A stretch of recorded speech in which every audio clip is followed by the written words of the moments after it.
Salut à tous, on se retrouve pour un... Oula, excusez-moi, il y a un oiseau qui m'a fait peur. Du coup, je disais, on se retrouve pour un nouveau vlog numéro 9, si je me trompe pas. Alors, on va parler un peu de tout. Alors, pour les poules, ici, j'ai enlevé le villé vert. Des fois, je les mets ici pour quand il y a peu d'herbe, mais là, il n'y a pas du tout d'herbe. Du coup, voilà les poules avec... On voit pas très bien. Hop, j'ai rajouté les babets avec les grosses. Ça s'est très bien passé. Avec du coup, j'ai aussi mis la mangeoire dehors. Et au-dessus, il y a deux filets noirs, mais on voit pas très bien. Je l'aurais aussi ouvert au milieu. Hop. Et là, j'ai les fleurs, enfin les plantes qui sont en train de se faire, quoi. Pour les tourterelles, alors... elle couvre toujours, enfin lui, sauf que la femelle est blanche. Si je me trompe pas, la femelle c'est elle. Ensuite au fond j'ai un... Excusez-moi. Au fond j'ai un autre nid qui se fait. Et là il n'y a toujours personne. Ouh là il y a du vent. Ici, hop, on a toujours les canards. Ça change pas, j'aurais changé l'euro ce matin. Du coup, dans le poulailler, il n'y a pas la mangeoire, mais toujours pondoir, perchoir. Parlantin, il y a 2 œufs dans le pondoir qui n'étaient pas là tout à l'heure, enfin tout à l'heure, qui n'étaient pas là ce matin. Hop. Quand j'ai fait ma routine. Ah, et de la paille, il faut vraiment que j'en prenne parce que j'en ai plus du tout, parce que là, il me reste que ça. J'ai un œuf dans la paille. Ouais, j'ai un œuf dans la paille. Bon, ok. C'est un vrai ou un faux?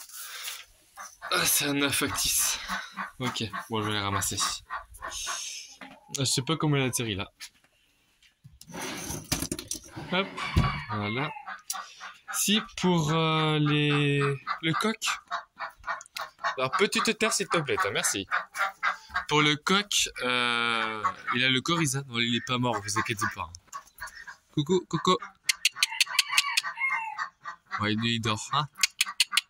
Bref, du coup, il a le coryza. En traitement, je leur mets du thym infusé. Hop, pour la boisson, mais que du thym infusé pour la boisson. Et je leur donne aussi des huiles essentielles. Hop, je vais mettre le flash avec le beau. C'est venu pour voir. En huiles essentielles, du coup, il y a ces 2 petits flacons là. Voilà. Dans celui-là, c'est un mélange de... Hop, ça. Mais aussi de ça. Hop, ça.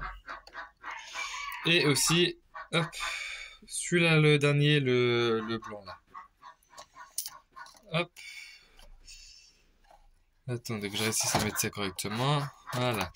Ces 2-là et celui-là, c'est de la menthe poivrée pour les rongeurs. Pour les faire partir, parce que du coup, ils aiment pas l'odeur forte, et du coup, j'en mets pour faire partir les rats et souris. Là-dedans, du coup, c'est un mélange de ces 4-là avec l'huile végétale. À préciser.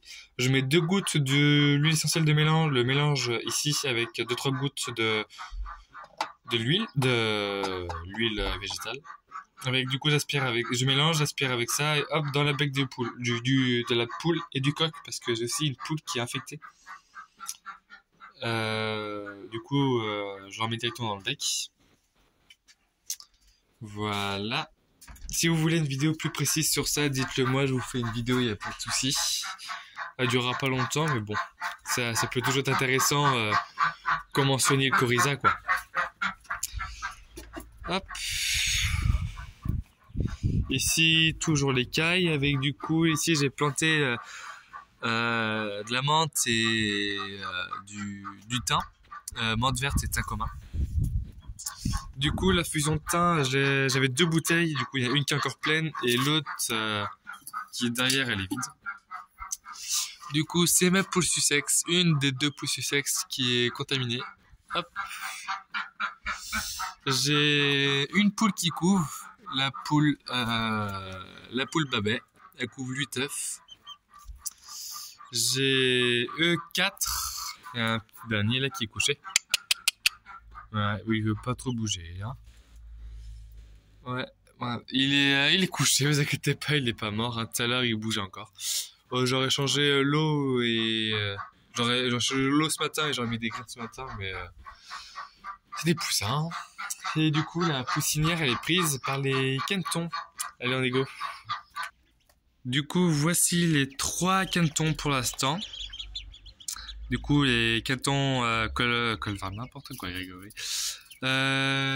Caneton roux en français. Et du coup, mangeoire là, une autre mangeoire là, et l'abreuvoir ici. Bon, il n'y a pas grand chose. Il n'y a pas grand chose niveau eau. Hein. C'est vraiment histoire de dire qu'il y a un peu d'eau. Parce que du coup, pour pas qu'ils me salissent trop, quoi. Et quand ils sont plus grands, ils auront un bac. Mais quand ils sont plus grands, ils sont plus dans la poussinière. Pour l'instant, j'en ai 3, parce que du coup, j'en ai mis 8 en couveuse, j'en ai 3 qui vont éclore, et j'en ai encore 2 là qui vont suivre.